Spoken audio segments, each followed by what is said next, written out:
जब कट्टा रखने की इजाज़त दी जाती है कि मुसलमान कट्टा रख के चले, तो कौम के ठेकेदार जो बन रहे हैं, आते हो आप लोग, क्या हुआ कि वो बेगुनाह है। अरे बेगुनाह है तो घर में बैठे, झगड़ा करने रोड पे क्यों आए। इन लोगों पे इतनी सख्त कार्रवाई की जाए कि दोबारा कोई इस चीज़ को सोचे भी ना। आप नमाज़ पढ़ते सीधे अपने घर चले जाते, जब पूरा कार्यक्रम आपका समाप्त हो गया तो क्यों आना था इधर, और भी आना था तो चंदे सुराते के पास आना था। नमस्कार, मैं हूं केशव मालान। खबर इंडिया की टीम वहीं मौजूद है कि जब कानपुर में शुक्रवार को यह जुमे की नमाज के बाद में आग भड़कती है और उसे कहीं ना कहीं आग में झोंकने की कोशिश की जाती है। मेन मुख्य आरोपी की हयात की बात करें तो बड़ी बात है कि 8 दिन में 24 बैठकें करना और फिर इशारे करना सफ़ेद रुमाल से, और उसके बाद वह जो चाहते हैं उसका शुरू हो जाना। लेकिन उससे भी बड़ी बात कि हमने लगातार काफ़ी लोगों से यहाँ बातचीत करने की कोशिश की, तो कुछ चुनिंदा लोगों को ही इस बात की जानकारी थी कि ऐसा करना है और ऐसा करना चाहिए। क्योंकि अगर पूरी मुस्लिम कम्युनिटी को हम बात करें तो ऐसा नहीं है, जो संभ्रांत और जो सभ्य लोग हैं उनको कानों कान ये खबर नहीं थी कि यहाँ क्या होने वाला है और हज़ारों की भीड़ आखिर कैसे और क्यों इकट्ठा होने वाली है। आज यहीं जिस तिराहे पर यह घटना हुई, जिस चौकी पर यह घटना हुई, वहीं रहने वाले एक मुस्लिम व्यक्ति से हम बात करेंगे। क्या नाम है आपका? जावेद आलम। जावेद आलम जी, ये इस चौकी का नाम क्या है? सद्भावना पुलिस चौकी। ये जो घटना हुई थी इस तिराहे का नाम क्या है? परेड चौराहा। परेड चौराहा। परेड चौराहा, जिस दिन ये घटना हुई आप उस समय कहाँ थे और आपने क्या देखा? मैं यहीं पे इसी जगह पे बैठा था और अचानक नमाज के बाद लोग निकलने लगे। अब ये आइडिया नहीं था कहाँ जा रहे हैं, क्या कर रहे हैं, ये नहीं आइडिया था। अब पता ये चला 1000-2000 आदमी इस साइड में निकले। अब वहाँ जाके जब भाई किसी के घर पे अचानक तुम पहुँच जाओगे भीड़ बना के, तो आदमी क्या करेगा। तो वहाँ से भी पथराव हुआ, दोनों तरफ से हुआ। लेकिन उसमें जो भी दोषी है, मान लीजिए आपका बंद का आह्वान था या जो भी था, आपके एरिया में बंद हुआ, कामयाब रहा, ठीक। यहाँ परेड पे आप क्या करने आ गए? क्या चंदे सुराते में ही खाली बंद करवाना ज़रूरी था? अपनी तरफ रहते आप, अपनी तरफ आपने बंद करवाया था, ठीक है। जो भी था जैसा भी था अपनी तरफ था, आप बंद करवा लेते। लेकिन यहाँ क्यों आए?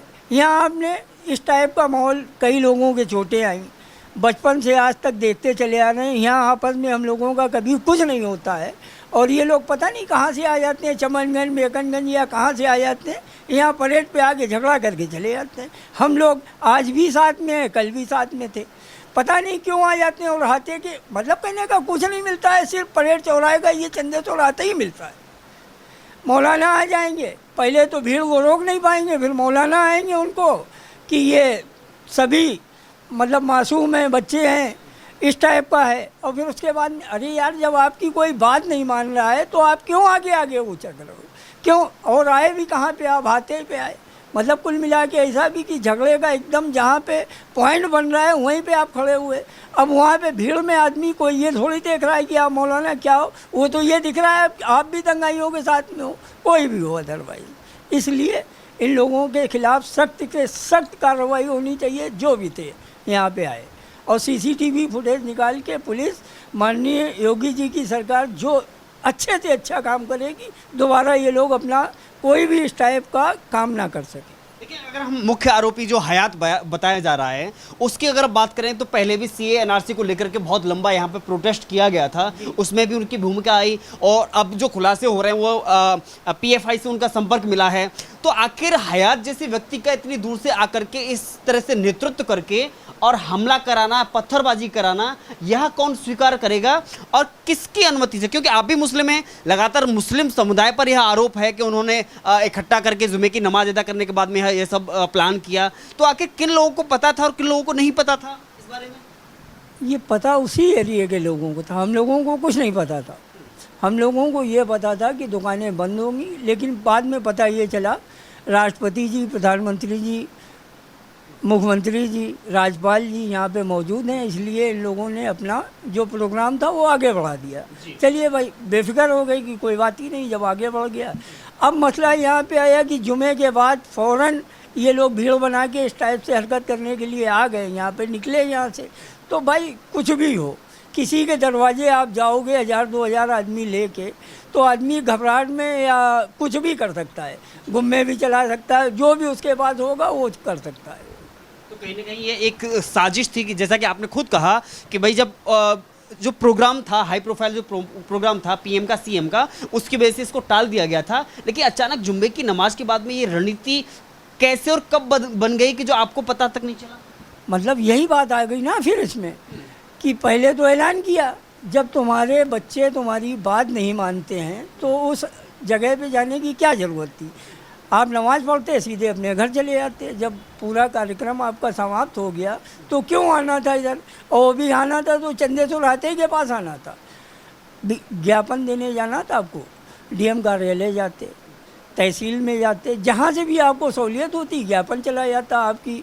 हाँ, जो गलतियाँ हुई हैं चलिए ठीक है भाई, लेकिन यहाँ आने की क्या ज़रूरत थी? बार बार मैं यही कह रहा हूँ। लेकिन मौलाना साहब कह रहे हैं, अब जो मौलाना हैं कुछ वो आगे आकर के कह रहे हैं कि नाबालिग बच्चों को इसका शिकार बनाया जा रहा है, उनको प्रताड़ित किया जा रहा है, उनको पकड़ा जा रहा है और कहीं ना कहीं मुस्लिम समुदाय को टारगेट किया जा रहा है। तो कौम के ठेकेदार जो बन रहे हैं तो वो उस चीज़ को देखें। झगड़ा होने के बाद, यानी इस टाइप की कोई भी हरकतें होने के बाद आते हो आप लोग, क्या हुआ कि वो बेगुनाह है? अरे बेगुनाह है तो घर में बैठे, झगड़ा करने रोड पे क्यों आए? पत्थर चलाने रोड पे क्यों आए?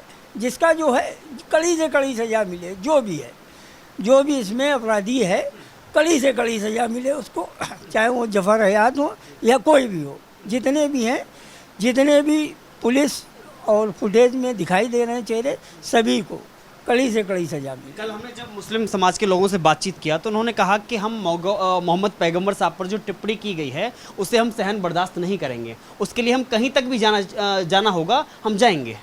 कोई भी मुसलमान इस चीज़ को बर्दाश्त नहीं करेगा, कोई भी मुसलमान हो, लेकिन कानून, हम भारत देश में रहते हैं, हमारे जो भी ये सिस्टम है संविधान के तहत हम काम करेंगे।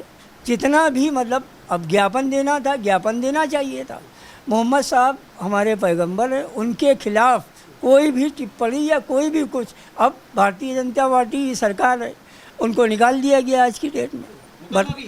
मुकदमा भी कर दिया पार्टी की तरफ से, वो मतलब पार्टी की तरफ से नहीं, लेकिन फिर भी शिकायत की है, मुकदमा भी हो गया उनकी तरफ से। और क्या चाहिए भाई, और क्या चाहिए? सिर्फ इतनी सी बात। क्या चाहते थे? खुद सजा देना चाहते थे? खुद क्या सजा देंगे जब उनको तरीका ही नहीं मालूम कि अब संविधान के तहत काम करना था, संविधान के तहत ज्ञापन देना था। सारी आपकी बात सुनी ना जा रही हो तो अलग बात है भाई, खुद सजा कैसे दे लोगे भाई? क्या एक हाथे के लोगों को सजा दोगे?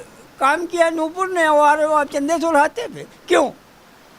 बस तो ये माहौल ख़राब करने की एक साजिश थी। साजिश थी, ये साजिश थी, पूरी तरीके से साजिश थी। ये प्रशासन की और माननीय योगी जी की सरकार की उपलब्धियों का नतीजा है कि यहाँ पे कुछ हो नहीं पाया, नहीं तो एक बहुत बड़ा दंगे का रूप कानपुर से फिर शुरू हो जाता। जो हम लोग 6-7 साल से आराम से सुकून से बैठे हैं, कोई भी झगड़ा नहीं, कोई भी दंगा नहीं, पिछली सरकार में भी नहीं, इस सरकार में भी नहीं हो रहा था, तो ये साजिश के तहत काम किया गया। लेकिन जावेद जी, दुख होता है कि जब आप कानपुर वासी हैं, कानपुर कहीं ना कहीं संवेदनशील इलाके में आता है और ख़ासतौर पर ये इलाका आता है अति संवेदनशील में, तो कहीं ना कहीं बार बार इसको बदनाम करने की कोशिश की जाती है। जैसा कि आपने कहा है हिंदू मुस्लिम सब रहते हैं, तो लेकिन कौन लोग हैं जो बार बार ऐसा करते हैं और आखिर इन लोगों का इलाज क्या है?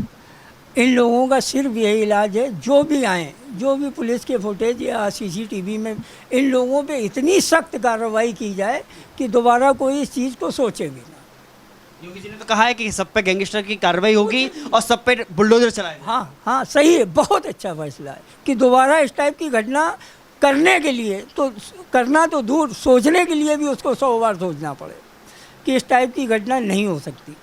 अरे आप जो भी काम है आपका प्रोटेक्ट करना था, कर लिया आपने, दुकानें बंद करवाना थी, अपने एरिया की बंद करवा ली, आपका पूरी तरीके से बंद कामयाब भी हो गया, लेकिन यहाँ पे आने की क्या ज़रूरत थी? बार बार मैं इस बात को फिर कह रहा हूँ, आखिर यही क्यों टारगेट बनाया जाता है?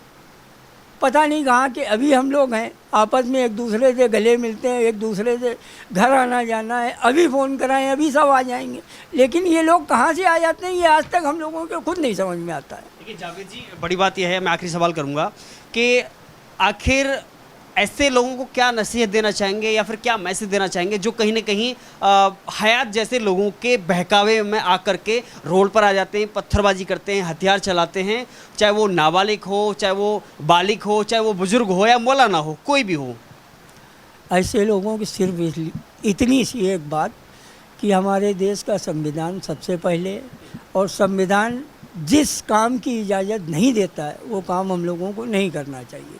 अपनी कोई भी बात अगर हमारी अदालतें नहीं सुन रही हैं तो अलग बात है, जब अदालतें सुन रही हैं, आपके सारे फैसले माने जा रहे हैं, तो फिर इस तरीके से कोई भी हरकत नहीं करनी चाहिए। आपको लगता है कि योगी सरकार को बदनाम करने की भी एक साजिश थी, क्योंकि जिस हिसाब से पीएम, सीएम, राज्यपाल और राष्ट्रपति जी का प्रोग्राम था? बहुत बड़ी साजिश थी, बहुत बड़ी साजिश थी। सारे हमारे राष्ट्रपति जी यहाँ मौजूद, प्रधानमंत्री जी यहाँ मौजूद, राज्यपाल जी यहाँ मौजूद, मुख्यमंत्री माननीय योगी आदित्यनाथ जी मौजूद, और सारे बड़े बड़े जितने भी हैं सभी मौजूद थे। तो मतलब कहने का ऐसा क्यों किया?